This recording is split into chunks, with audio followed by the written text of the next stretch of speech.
16 अगस्त 1946 को, जिसे आप आज बंगाल कहते हैं, जिसे आज आप बांग्लादेश का हिस्सा कहते हैं, उसी बंगाल के अंदर सनातनी हिंदुओं को, जिसको आप अगर ढूंढेंगे गूगल पे तो कैलकाटा किलिंग के नाम से आएगी,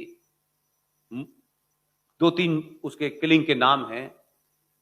16 अगस्त 1946 को बंगाल के अंदर मुस्लिम लीग का सबसे बड़ा लीडर, जो वहां का मुख्यमंत्री था, जिसका नाम हुसैन शहीद सोहरावर्दी था, उस हुसैन शहीद सोहरावर्दी ने राज्य की पुलिस को छुट्टी दी और एक तरफा हिंदुओं का कत्लेआम किया।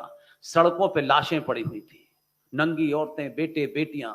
और ये जो गांधी जी तो अच्छे थे, इनको इस बात की चिंता नहीं हुई, लेकिन उसी शहर में एक योद्धा था, कोई रहा होगा रत्नू जी जैसा, कोई रहा होगा नीरज जी जैसा, उसने तलवार उठाई और मुसलमानों को मारना शुरू किया।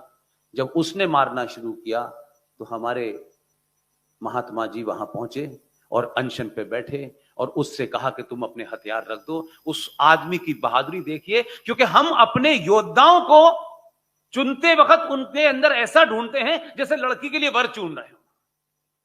गोपाल पाठा ने अगर जवाब दिया, टिट फॉर टैट किया, तो गांधी जी उसके सामने बैठ करके हथियार रखवाने लगे और उसने हथियार नहीं रखे बल्कि हथियार छोड़ के चला गया। गोपाल पाठा की बात हम नहीं करेंगे, तो जब नहीं करोगे तो गांधी आगे आएगा ना। सावरकर की बात नहीं करोगे तो फिर यही लोग आएंगे ना। सुभाष की बात नहीं करोगे तो यही चाटुकार आएंगे ना। तो सुभाष की बात करने पे किसी ने रोका था क्या आपको?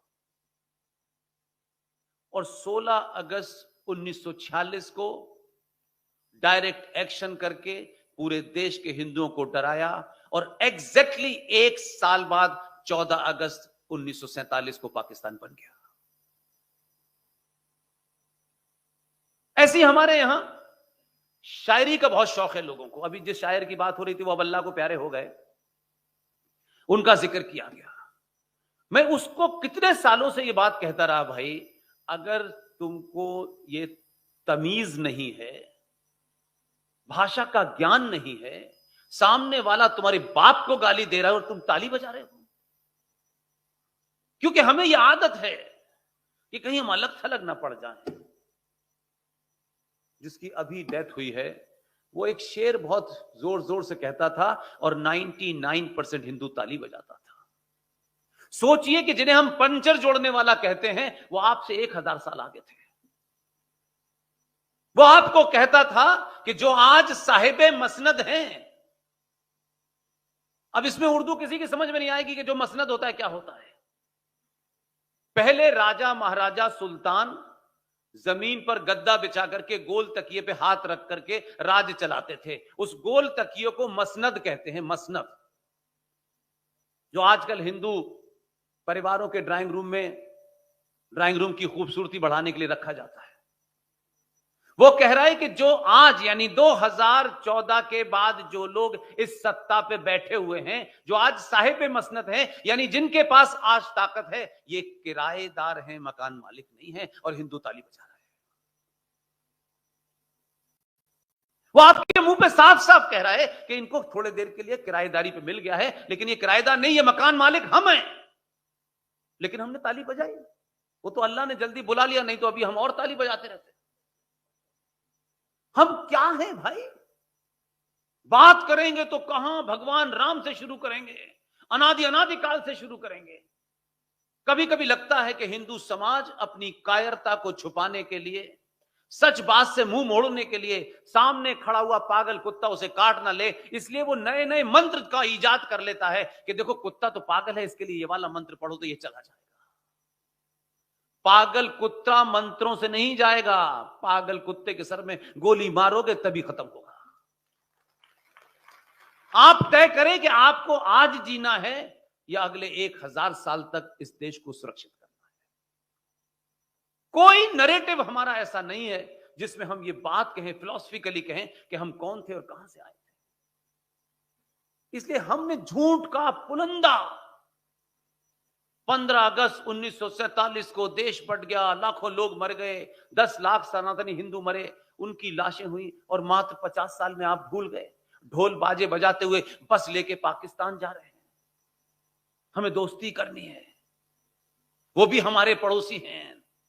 अब कुछ लोग तो यहां रहने वाले हिंदू के बारे में बता रहे हैं, उनका भी अधिकार है इस भूमि पे। बताइए, आपका लीडरशिप पूरी कंफ्यूज है। मैं पॉलिटिकल लीडरशिप की बात ही नहीं कर रहा। यह ज्ञान अभी हमको सुनने में मिला है कुछ दिन पहले कि ये तो हमारे भाई, तो 47 में भी तो भाई थे। तब किसने मने किया था? साझा संस्कृति, साझा वारिस, साझा विरासत कहां कहां से निकाल के लाते हैं। आपका शत्रु रोज आपको जगाता है। कभी कभी उस शत्रु को धन्यवाद देता हूं कि इस मूर्ख सनातनी हिंदू को, जो ये समझता है हर चीज एंटरटेनमेंट है, हर चीज में एंटरटेनमेंट ढूंढना है आपको। जोर जोर से चिल्ला के भारत माता का नारा लगाने से भारत माता सुरक्षित नहीं होगी। ये भारत माता सुरक्षित के लिए इसलिए सावरकर बनना पड़ता है, भगत सिंह बनना पड़ता है। इसलिए हम झूठ चलाया हमने, और उसी तरीके से आज भी संविधान पे चर्चा होती है। कोई ये जानना नहीं चाहता, सब जल्दी में है। किसको टिकट मिल गई है, वो टिकट मिलते ही सब भाईजान के कंधे पे हाथ डाल करके दोस्ती दिखाना चाहता है। जिनको टिकट नहीं लेनी वो कुछ और काम कर रहे हैं, जिनको कथा बांचनी है वो कथा बांच के हिंदू भाईचारे में लग गए। वो मौला मौला और अली अली कर रहे हैं और राम की कथा गा रहे हैं। उनको भी बीमारी लग गई है। तो कोई सच बोलेगा कि नहीं बोलेगा? कि हर आदमी इस हिसाब से बोलेगा कि मुझे मंदिर में मेरा पैसा चढ़ना कम ना हो जाए, मेरे मठ में मेरा कहीं नाम नीचे ना हो जाए। शंकराचार्य 4 हैं देश में, 12 शंकराचार्य हैं। एक शंकराचार्य दूसरे शंकराचार्य के खिलाफ इस कोर्ट में मुकदमा लड़ रहा है। ये हमारे मान्यताओं और परंपराओं की उच्च कोटि की संस्था की यह हालत है। एक भी जगह आपको कहीं राहत की सांस मिलती है कि चलो यहां कुछ हो रहा है, ये कुछ सीरियस बात कह रहे हैं, ये सच बात कह रहे हैं। हर एक की बात के अंदर कुछ ना कुछ मुलम्मा लुटका हुआ है। इसलिए झूठ इतनी दूर तक चला गया है कि अब हिंदू समाज से सच बोलो तो बड़ा मुश्किल लगता है। हिंदू समाज हमको हेट मॉन्गर कहता है, कोई हमारा शत्रु नहीं कहता, क्योंकि उनको लगता है कि अरे इस फंक्शन में ऐसा नहीं नहीं नहीं नहीं। वो आज जीना चाहता है, उसे शाम तक का जीवन चाहिए। अगर जिंदगी में जीना चाहते हो तो मरने का हुरन सीखो।